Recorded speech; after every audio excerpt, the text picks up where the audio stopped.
Today, we're going to be talking about medication and how they're used to treat bipolar disorder. So what role they play in people's wellness plans, how to manage some of the challenges that might occur, and how you and your clinician can collaborate to make sure that your treatment plan is working well for you. I'm joined today by a guest speaker, Dr. Nigila Ravichandran, who is a psychiatrist and the Vice President of the mental health education organization Club to Care. We're also joined today by Victoria Maxwell, who has been with CREST-BD since its inception, and who's always a delight to talk to about mental health and self-management. So welcome. Whether you're a new or returning guest today, we're very happy to have you here in 2022, our first session to kick things off, and we hope you all had a safe and relaxing holiday season. We're very pleased to be continuing with the talkBD series for another year, and we have a whole lot of exciting and practical talks lined up. If you haven't been to a talkBD event before, let me tell you a little bit about how they're run. So talkBD is an educational series hosted by CREST-BD, a collaborative research network dedicated to improving and sharing knowledge about bipolar disorder. And by collaborative, I mean that academics, clinicians, and people with lived experience work hand in hand to improve research and share that knowledge back with the community. So before we begin, I'd like to start with some quick introductions, starting with myself.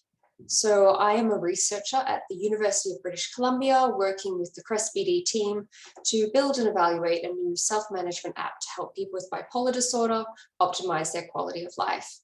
And I'm really passionate about how digital health tools, including things like this webinar, can help get information about self-management, quality of life out to the biggest number of people possible.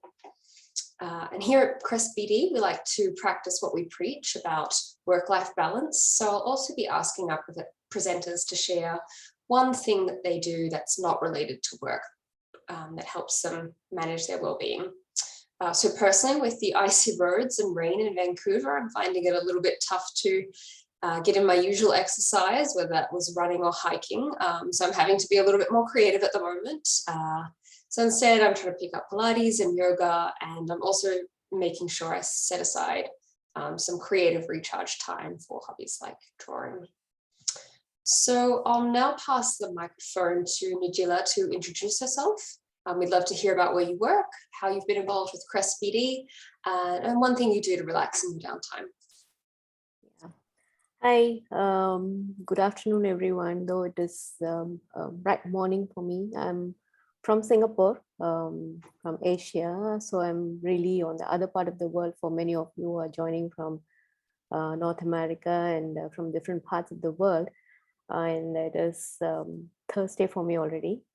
I know it's Wednesday evening for many of you. To introduce myself, I am Dr. Nigila Ravichandran. I am a psychiatrist by profession.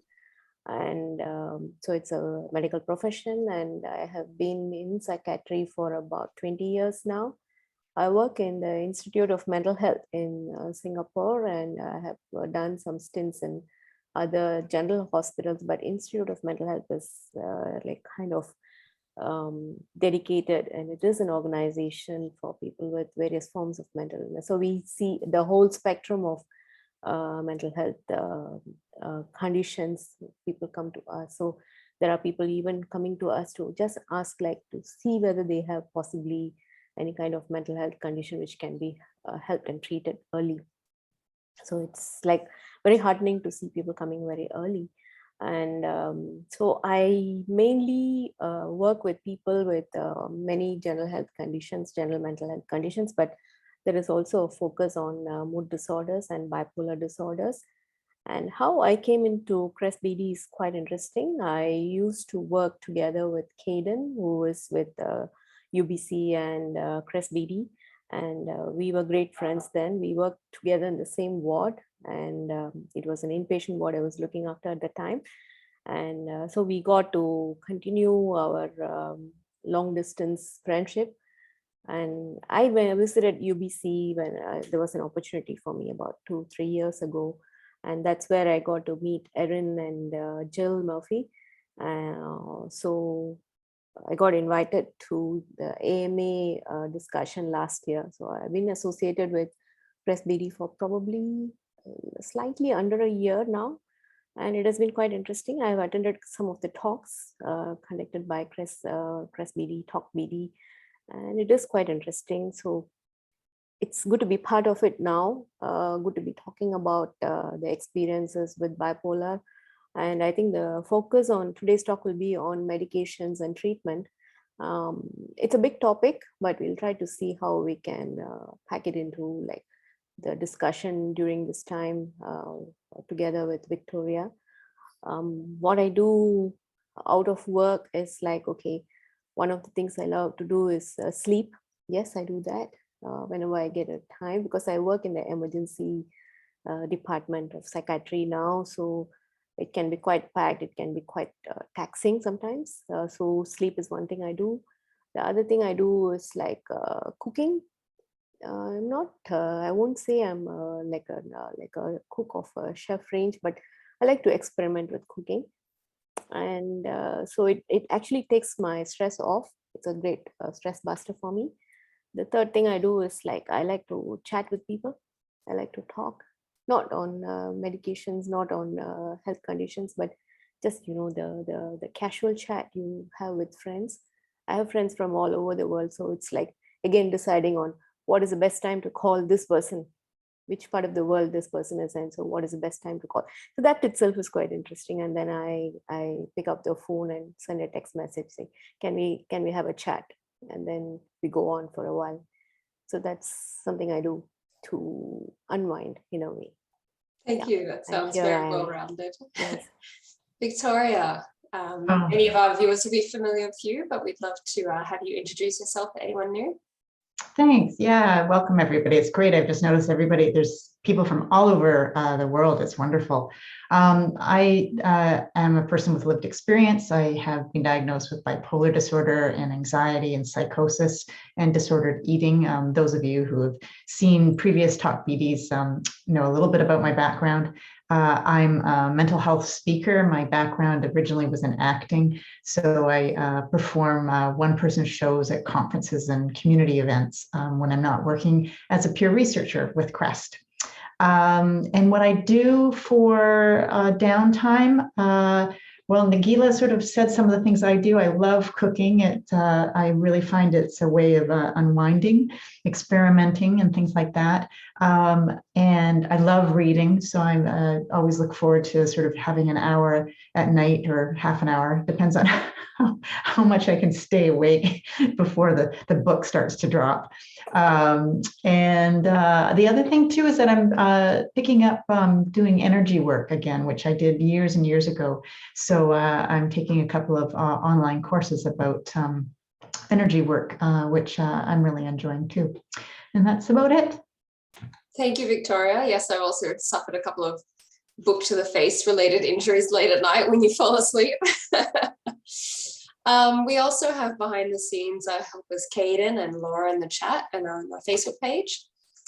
So just a little bit of housekeeping before we kick off. We do have people joining us live on the Zoom webinar, and we also have people watching over on Facebook. So if you have questions, please put them in the Zoom Q&A box, in a Facebook comment, or you can submit those anonymously via the CresBD talkBD page. And we'll get to them about halfway through the main presentation. And the other piece of housekeeping that I wanted to flag relates specifically to this topic. So we are talking about medication today, and we do want to be upfront that at CresBD we're coming at this from a specific perspective, that due to our research or clinical or lived experience, most of us believe that medication is very often an important part of treatment plan. But we know that that isn't everyone's perspective or experience, and we don't want to dismiss that, but we do want to be upfront that we're bringing a particular lens to this conversation. Secondly, we are excited to take your questions today, but there are a lot of people joining in. So if we don't have time to get to your question, or we think that it's a particular question that might deserve some in-depth comment or specific advice, we'll be intending to follow these up with a blog after the webinar. And finally, we also in relation to questions, because we're talking about medication today, we can't give specific advice about medications for you personally. We'll be keeping our comments at the general level. So thank you for bearing with all that. For now, I'll hand it over to Nigila and Victoria. Thanks, Emma. Hi, Victoria. So I think we can go have a discussion now. So I'll start off by saying that bipolar disorder is not new to us. We have known this for many years, in fact, many centuries. And people have known the effects of the condition on themselves, and families have seen what has happened to a person going through the condition. And there have been various methods and trials of treatment, but I think if you talk about the medical treatment or the kind of treatment which we know probably started sometime in the 1950s, there were some treatment trials which were done probably in the 19th century, early 20th century, but I think treatment per se started sometime in the 1950s. I think that's about time when most of the other psychiatric conditions received attention to. And so one of the first medications which got into like the attention of people was lithium, and it is still available to this day. We have moved on to several newer medications, but lithium still stays. And we have like gone a long way in treating a condition, not just with medications. We have also like tried other non-pharmacological methods of treating a condition. But I would say the mainstay of treatment in bipolar disorder will be medications, and adherence to medications really becomes very important. Victoria, what are your thoughts about the use of medications in bipolar disorder? Yeah, I mean, I think like even Emma was saying, for myself, I've been on medication for a long time. And I know people who have been able to not be on medication. I feel like medication is a part, it's sort of like a stool where there's medication, and for me, counseling is just as important, and then the self-management tools. And so self-management tools can be regulating my sleep, eating well, exercise, social supports, things like that. So I really try to put sort of medication in perspective so that I don't just assume that it's going to take care of everything. And also, I think we'll get into this further later on, is about sort of the stigma around it. So it definitely did take me a while to accept being able to the need to be on medication, and for myself to be on it long term. And interestingly, I was on lithium very early on, and my mom was as well. And so I think that certainly can be effective for some people. And I know we're not talking about specific kinds of medication. But yeah, so I feel like medication definitely can be a part of it. And I think it's a really important part to discuss with your health provider, particularly the feelings that you have around taking medication, so that you can find out whether it's right for you, whether it's, you know, if there's any kinds of factors that are influencing whether you want to take it or not. Yeah, I think you brought a very important perspectives to it. It's medications are not the only aspect of treating a person with any health condition for that matter. I think it's also your understanding of the condition, your attitudes towards the medication also really matters, and understanding that medications are helping me in the particular situation I am in. I think that becomes really very important. So I think having a discussion, having that collaborative talk with your provider becomes very important. Okay, somebody prescribes medications to you and you just take it. You can do that. You can go with a trust. But I think knowing more about it, asking more questions really becomes very important. Yeah, very often we find that people just meekly take the prescription, go and collect the medications. And then sometimes it may be like, maybe it's just once or a few days they take it. And then after that, they decide, no, it's not working for me. And they don't come back to tell you what's happening with that. That also is not really a very wise thing to do. Maybe good to go back and have a further discussion on what is this going to do for me, and how does it impact my life in a bigger way? Because it's not just the effects of the medications. We are also talking about like possibly other effects of the medication, side effects to the medication, and so maybe something that's not going to be really pleasant for me. It may impact the way I work, my routine, daily routine, and all that. So it may be good to have that discussion early on. So I believe in discussing this with my patients early on, especially when I'm starting a treatment for somebody. I try to explain to them, okay, so these are the things we can expect. I mean, of course, I cannot give you 100% of all that can be expected, because we always have surprises, but it's good to at least tell people what we know beforehand, and what has been shown by research, what has been shown by experience, what has been shown by evidence. And we say, okay, this is what we believe these particular chemical agent can do for you, and this is how it helps you, and these are the possible expected adverse events, adverse side effects we can expect. We are not saying that everyone is going to get it, but there is a possibility you may experience one of these. So just look out for these and come back to us if something is not going really okay for you. And please come back and tell us if it is working well for you, because that is very important. Very often, that's one of the things I think we often forget to tell patients. We tell them, okay, you come back to me when it's not working, you come back to me when it is working also. So I know that what I started for you has been beneficial for you.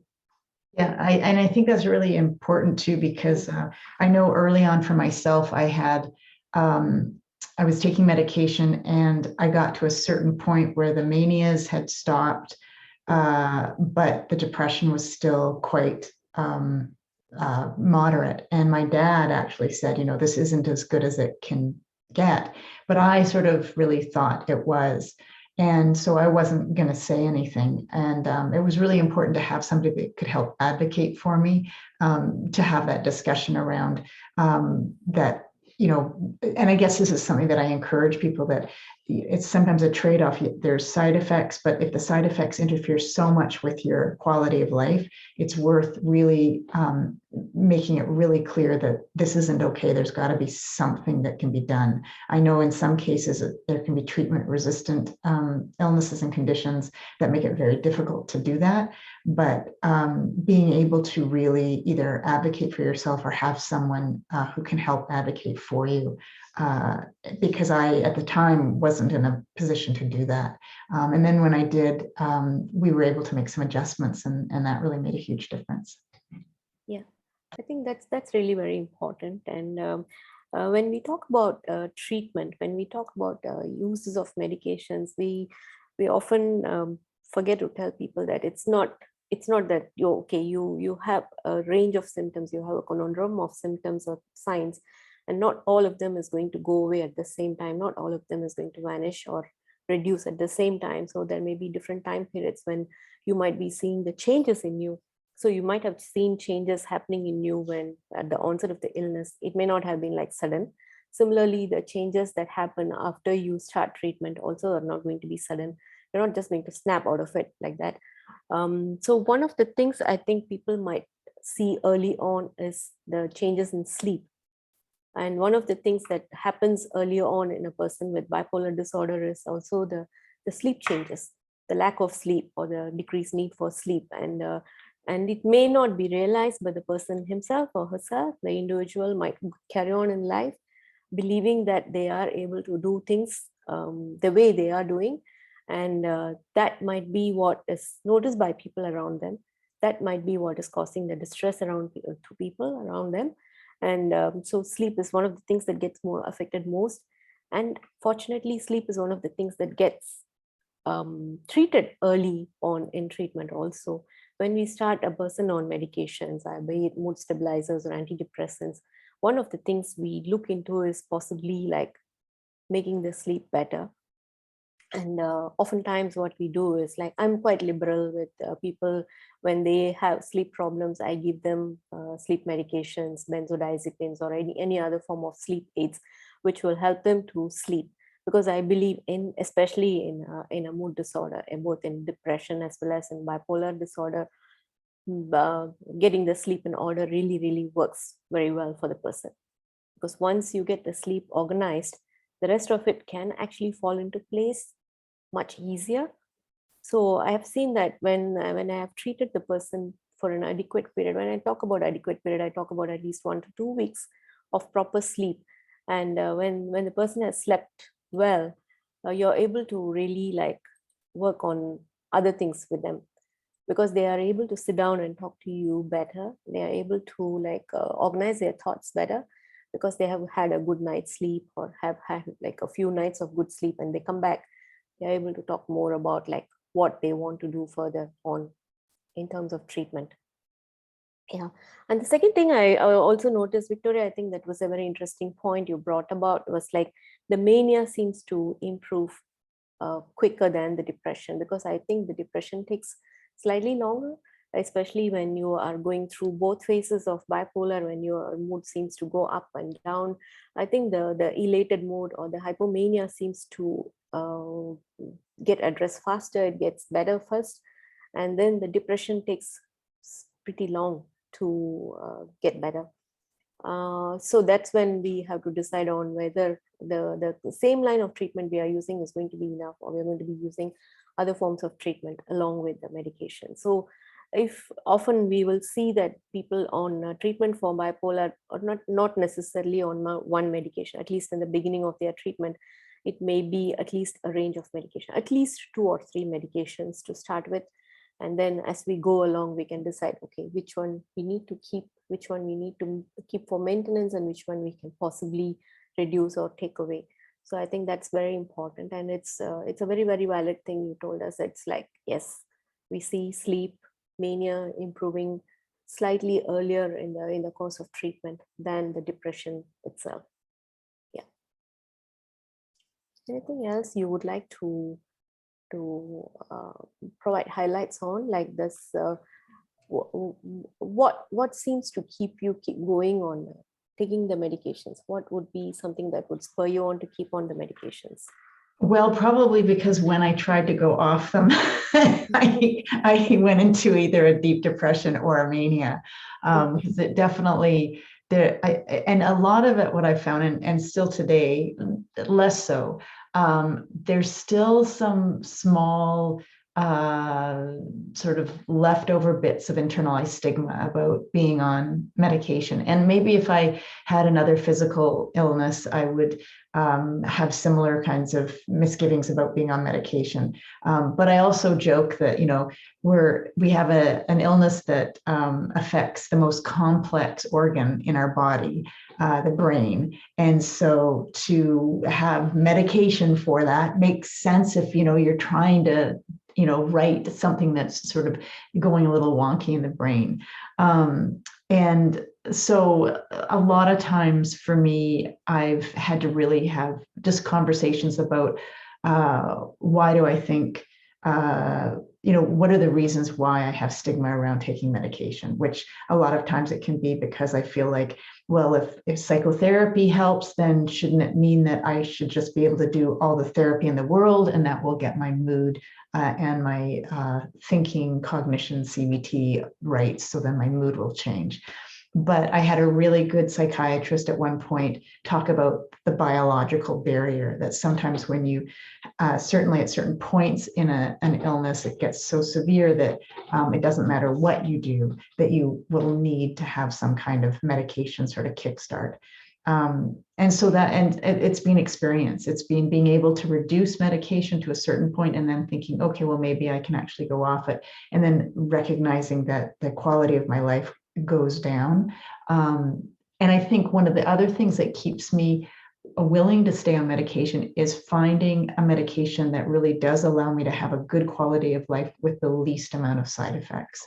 I think if I was fighting an enormous amount of side effects, it would be really hard, because I think that's difficult to tolerate when it's compromising parts of your life. Sometimes it's the devil, a choice between two evils. But I think that those are the two things that I've seen for myself. Yeah.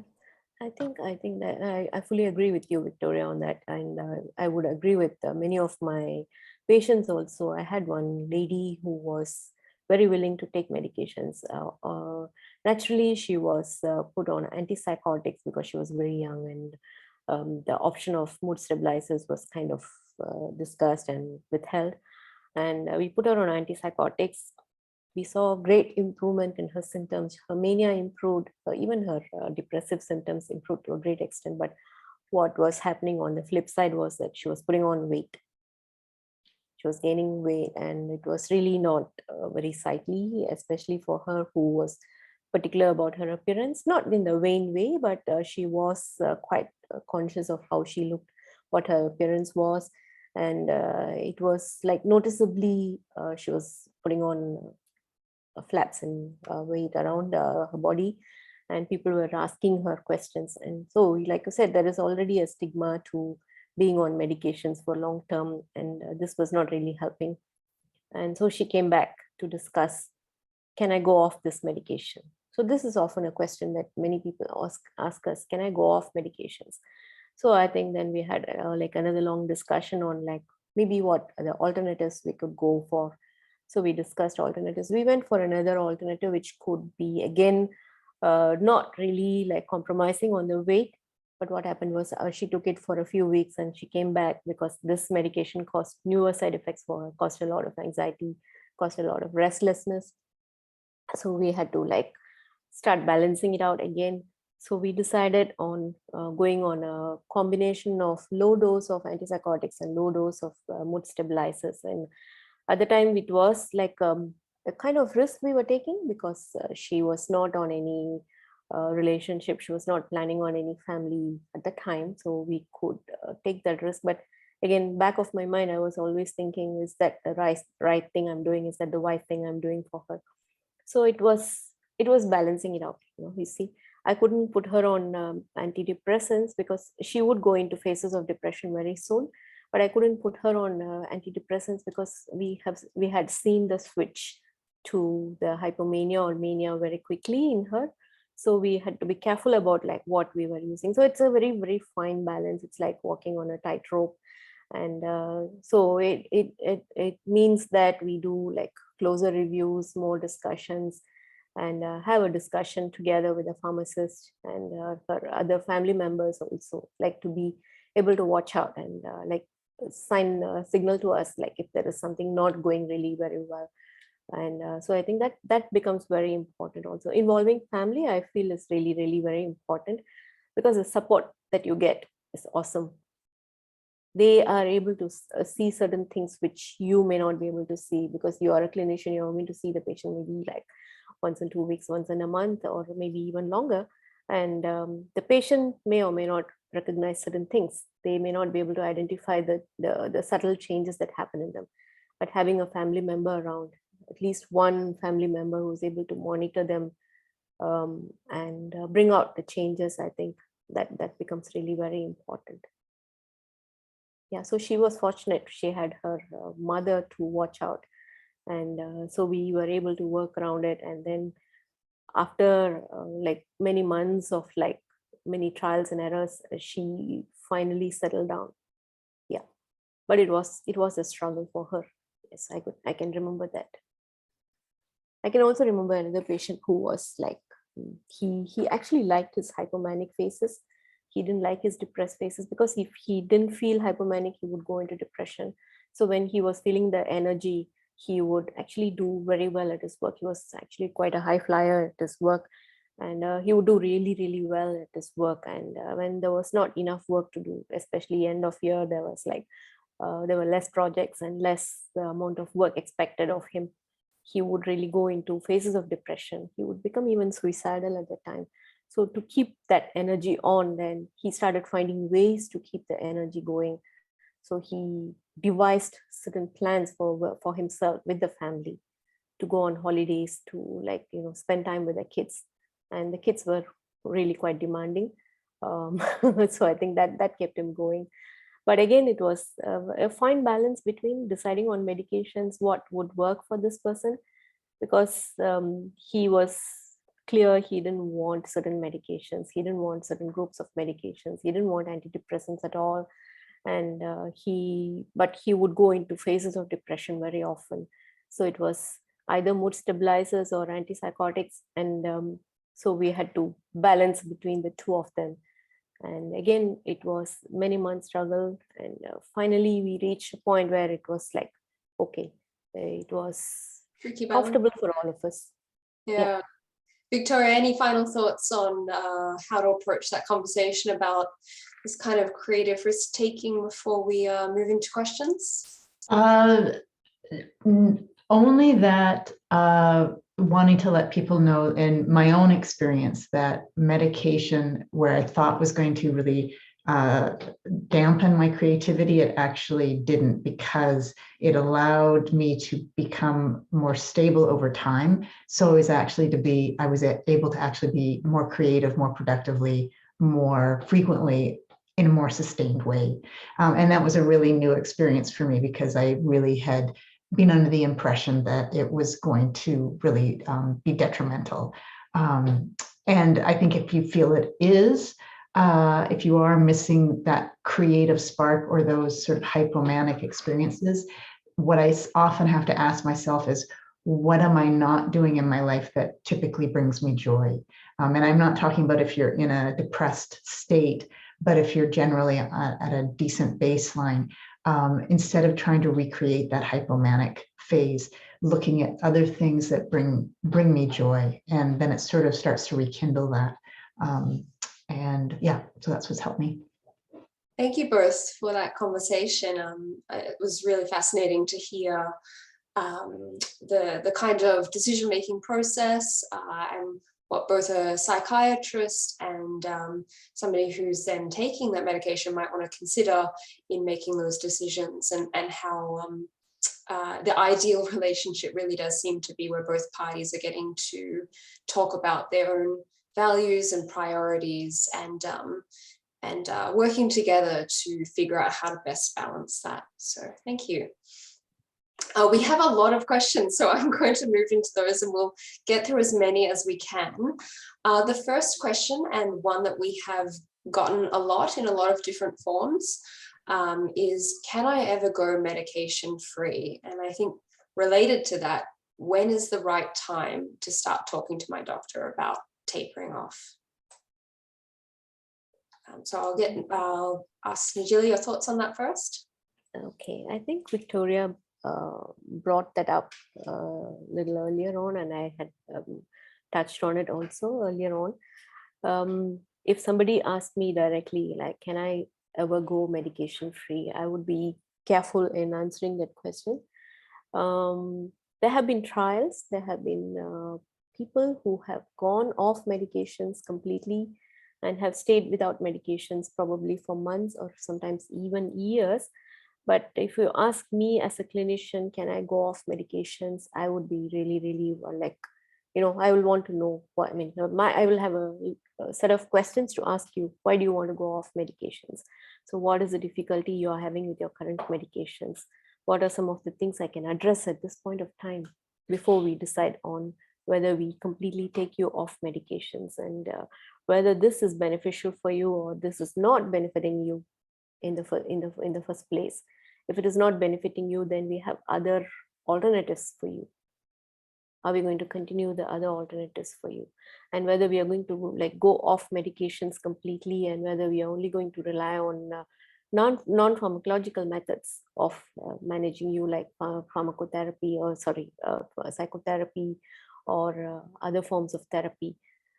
I would say in I mentioned earlier, it is in bipolar disorder and certain conditions, medications are the mainstay in treatment.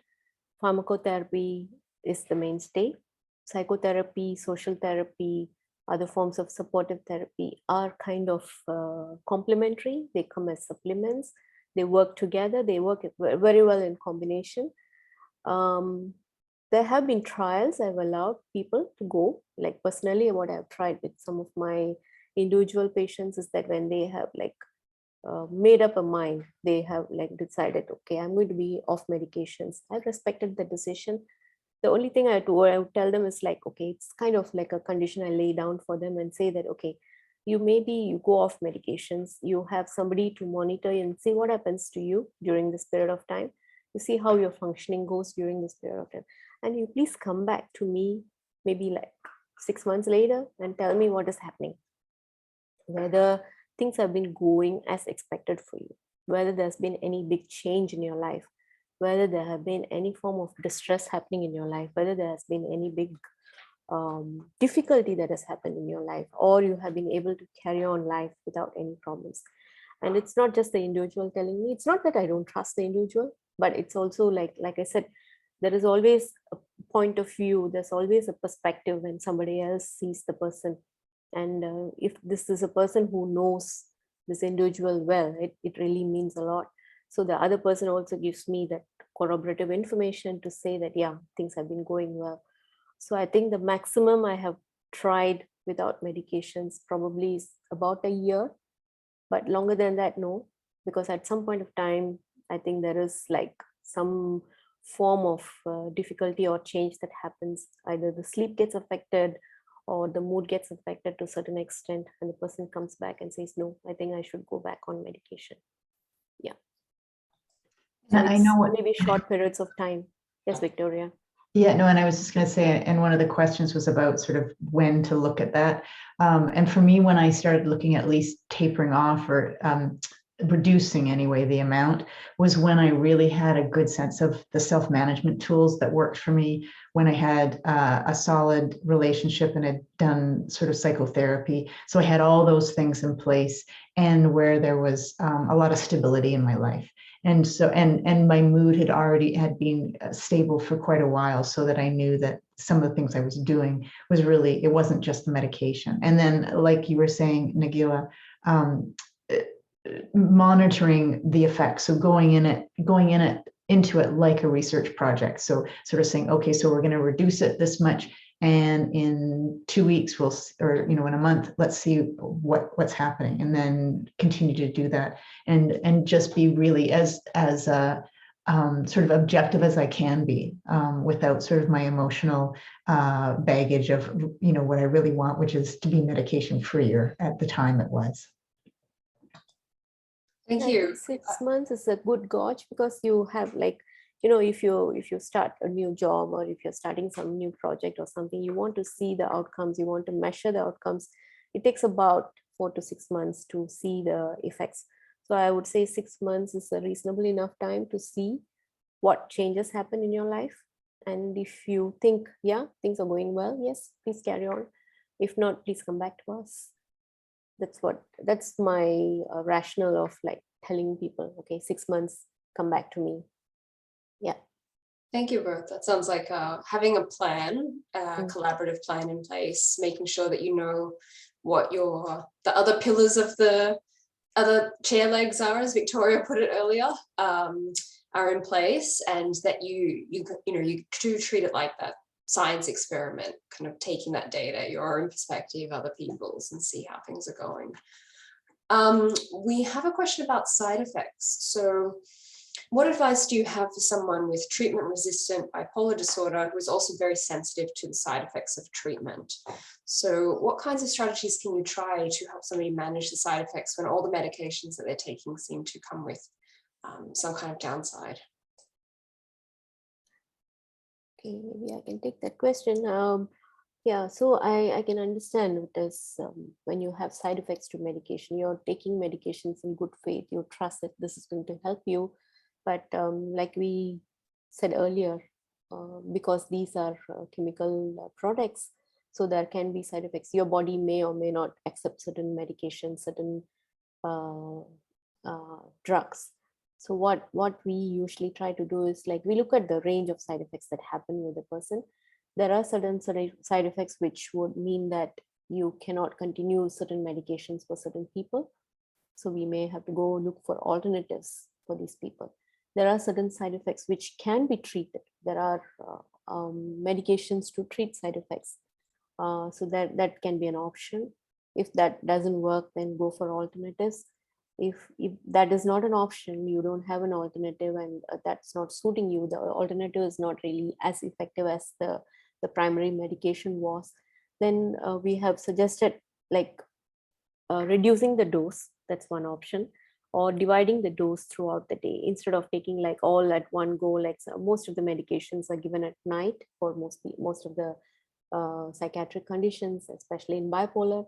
So one of the things that has worked is like dividing the doses, like say either twice a day or 3 times a day actually works, because you're not bombarding your body with huge doses of medications at one time. You make it like twice a day, so you have like a smaller dose in the morning and maybe equivalent dose in the afternoon, and you have a higher dose at night. This helps with your sleep. This helps because at night you're expected to sleep, so this might work better for you. So these are some of the things we can consider doing. If nothing works, then we sit down and talk and see that, okay, maybe we have to look at other alternatives. I was like sharing about my patient experiences. We have longer discussions, and then we do trials and errors. When we are doing trials and errors, we try to do like with monotherapy, with single drug, single agent first, and then we see if that works for you. Because one thing is we want to see whether it is effective for you. The other thing is like we want to see whether that is causing you any side effects, and we are going to try something new for you. So we wait at least for a period of like 6 to 8 weeks to see whether that works for you. Or the next option will be like maybe consider keeping you in the hospital as an inpatient and monitoring you more closely. In Singapore, we have this option of admitting people to a hospital more readily, and we might watch them in the hospital while they are on the medication, especially when we are making medication changes, when there is a medication review. So we go one at a time, and then we see, okay, this works for you better. Maybe we continue that. So these may be some ways of working around the side effects. Yeah. Any thoughts or experiences on managing side effects, Victoria? I was just thinking that, I mean, recently, actually, I started to have a lot of anxiety, and I thought, you know, it was just part of the disorder that I had. And then I found out that one of the side effects of the medication I had actually changed to was anxiety. And so we had to sort of do a bit of an experiment to find out, could I add one of the medications that I was on previously and reduce the one?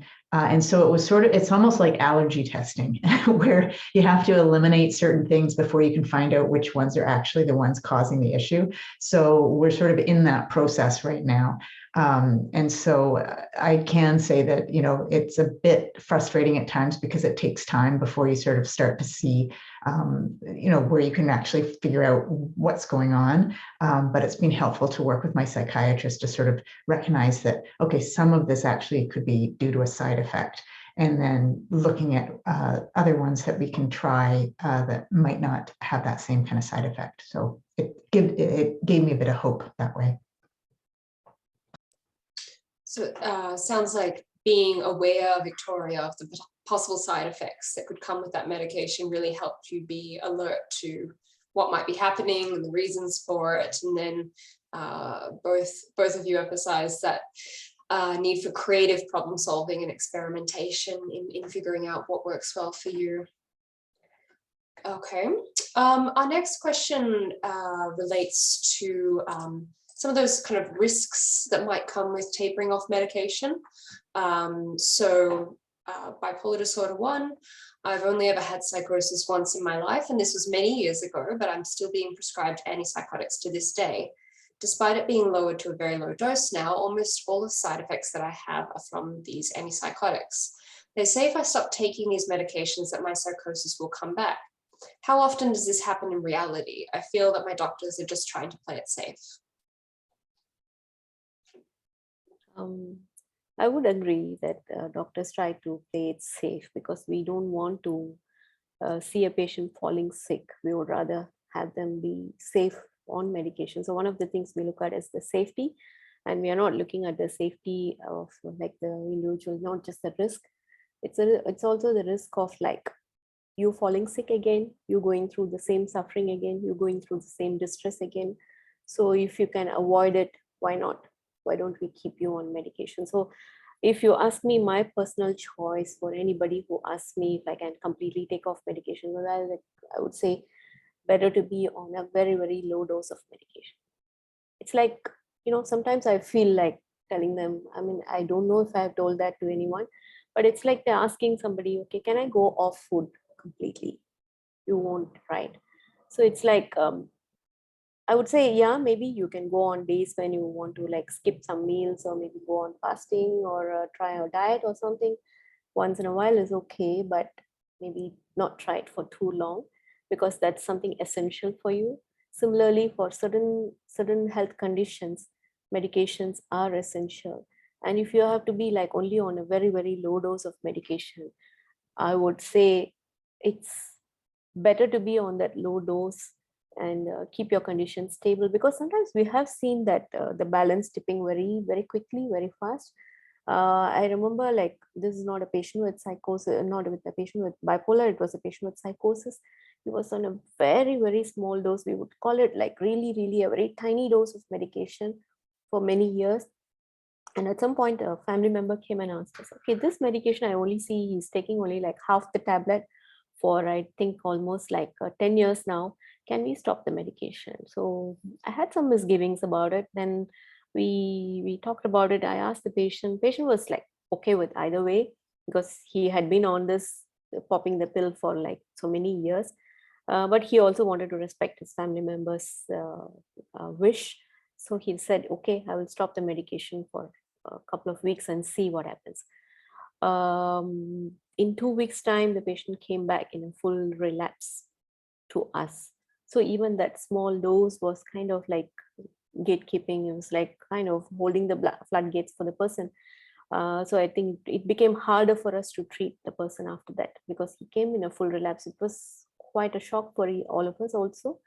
And so it took longer for us to stabilize this person because the same doses of medication did not work.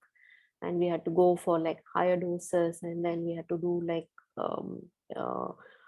adjustments to the doses. Review had to be done, and we had to keep the patient in the hospital. And so it took some time to get this patient well. It does not happen to all the people though, but it might be one of those things which we worry about. As a clinician, I would say I would rather stay with the medications. If I were personally asked to take something as a treatment, and I wanted to stop the medication because I didn't like it for some reason or the other, I would rather go with the advice of taking the medication for that period of time it takes rather than stop it. This is what I would say. Yeah. Yeah, I mean, I don't have any experience in that situation, so I'll just defer to you. Thank you. I will move on to our next question.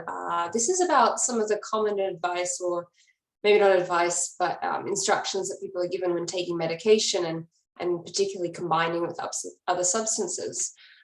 So we often get told, do not take any alcohol as it will interfere with medication. And I'm listening to this advice. I know it is better not to take any alcohol, but can I have some honest information about the amount of risk, or if alcohol affects certain medications more than others? And why is it the recommendation not to take alcohol? Does it worsen my bipolar disorder, or does it mute the effects of medication? A very interesting question. I think alcohol as a substance, it is not an illegal substance, unlike certain illegal drugs. It is a substance which is available easily. It is available for people to take. It's only when you become really dependent on it, when you become addicted to it, it becomes a problem. So that becomes an abusive agent, or it becomes a problem. The reason why we say don't take alcohol or don't smoke when you're taking medications is because they kind of fight for the sites in the body. They fight for the metabolic chemicals in your body when you take medication. So most of the food and chemicals which we take into our body go through our liver system, and some of them go through other organ systems. Only some of them go directly to the kidneys, and they are removed from the body, excreted from the body. But most of the substances which go into the body, including our food, our fat, our carbohydrates, everything goes through the liver. And alcohol is one big competitor for that, because alcohol goes through the liver to be broken down and to be consumed by the body. And so it kind of comes in the way of medications sometimes. It comes in the way of like how your medication is absorbed in the body, because there are certain enzymes and chemicals which are needed when you take medications for the medications to be broken down. We are talking about medications, we just swallow something, it goes into your body, there is a lot of changes that's happening inside your body. So this medication has to be recognized and sorted out. It's like, you know, a pharmacist or somebody like in the supermarket sorting out things on their shelf. So there is, your body inside is doing all this work for you. You don't know what's happening inside you. You may feel certain changes in you at some point of time. You may feel some bloatedness or things like that, but that's all about it. But there is a lot of work going on at your cellular level, at your tissue level. So when your body has to like contend with a lot of things going on, and you are giving new medications to it, and this has to be broken down by the liver and its limited resources, and you're going to add on alcohol or smoke to it, it's going to be a lot of work you're going to give your poor body. You're going to give a lot of work to your liver. You don't want to go and enjoy your liver. You don't want to disturb your liver to that extent. So we say when you are taking medications, especially together with medications, try not to include alcohol. There are certain things you can include together with medications. Very often it's plain water.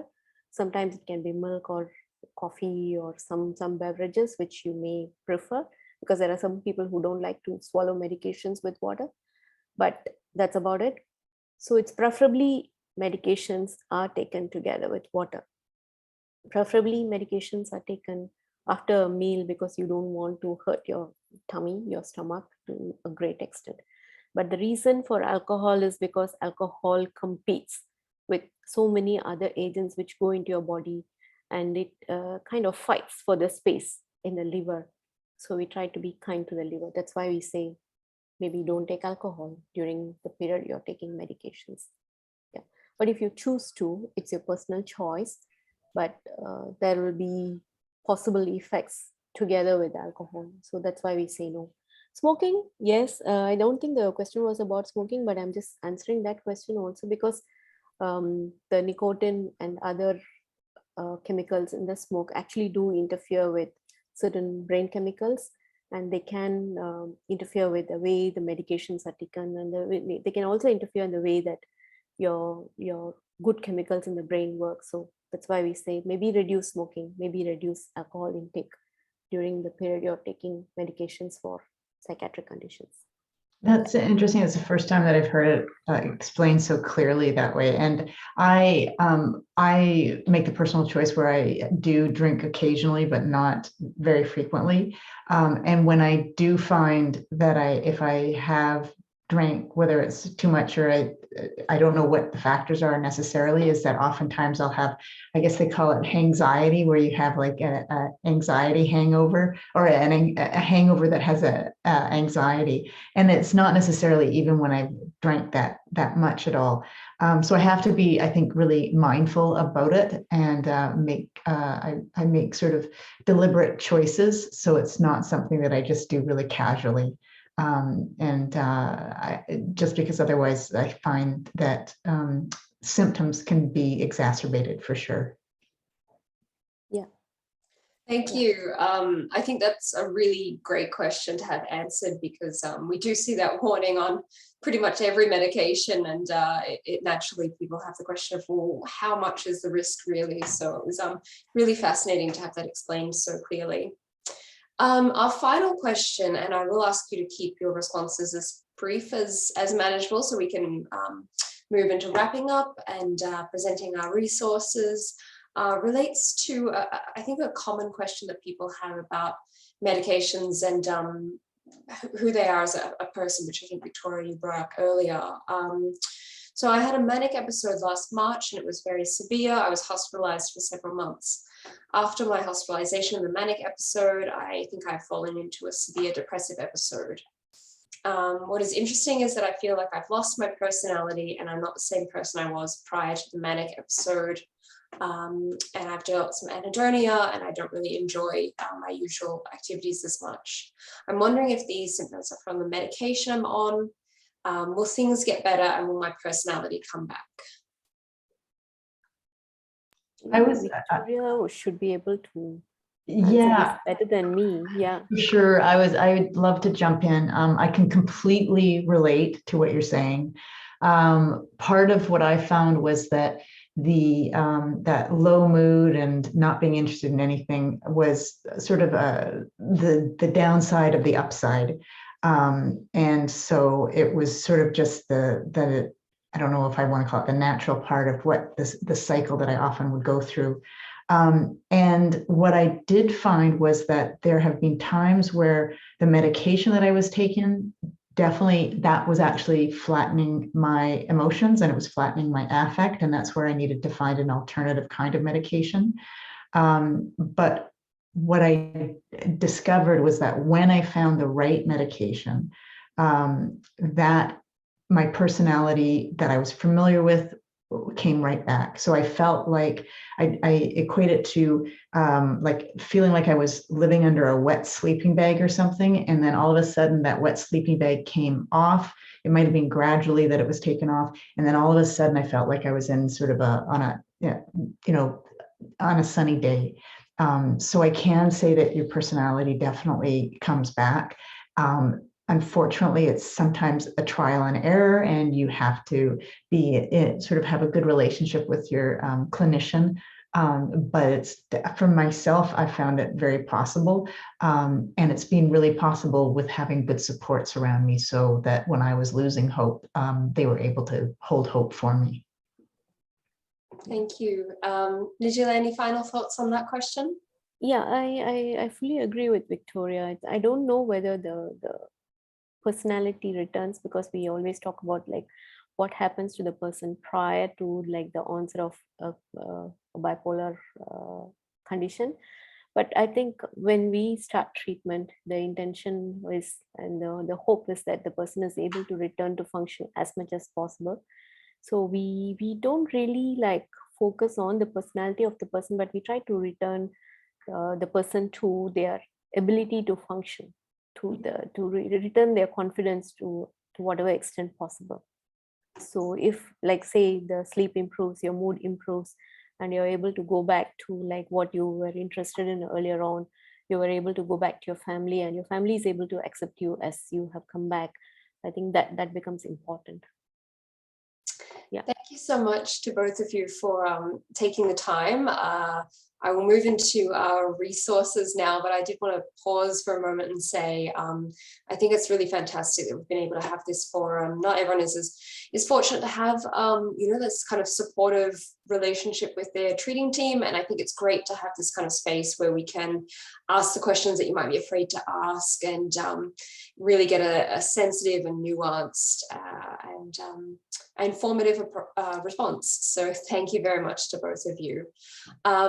So in terms of our blogs, if you attended our last talkBD of 2021, we did have a lot of outstanding questions and the same thing has happened today.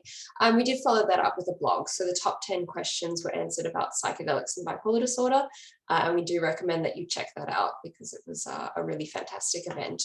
And I'm aware that there were a lot of questions in the chat on the website that we didn't have time for today. And so we'll be aiming to do another blog like this to answer some of those top questions about medication. We have been working behind the scenes at Crest on developing our Polarus app. And pretty soon we're going to be launching the research project to see what people's experiences of using that are. So if you are interested, please do drop by our website. The link will be shared in the chat and you can register your interest in being involved. We also have our main website where we post updates about our other research, news, and you can access our newsletter, sign up for it here. Our next talkBD will be presented by myself. We're calling it Bipolar 101. So all of the kinds of questions that somebody newly diagnosed might have about what the condition is like, what kind of treatment options are available. And it's also a great one to invite family and friends to if you'd like to present them with some useful, non-stigmatizing information. And that will be held upcoming, sorry, I missed the date, 5 p.m. on February 23rd, and we have the other time zones listed there. So talkBD previous sessions, you can access all of the recordings, talkbd.live, and we also have a YouTube channel where all of those recordings will be. And we've had a lot of really great topics, so I do recommend popping by that channel if you're new to CREST. Once you leave the webinar today, a survey will pop up asking for your feedback. And we really, really appreciate people giving us their time and thoughts on how the session went, what you'd like to see in future. It really helps us improve these events and make sure that we're meeting your needs. We'd like to thank our funders and partners for supporting this event and enabling us to give back to the community in this way. And if you'd like to stay in touch, please do follow us on our various social media channels. We'd love to hear from you. So once again, thank you to Victoria and Nigila for their time today. Thank you to everyone who came by and left a question. It has been so fantastic to have you here. And until next time, stay healthy and well. Thanks, everyone. Bye. Thank you. Bye. Thanks. Really very interesting. Very nice being here. Thank you. Take care. Bye.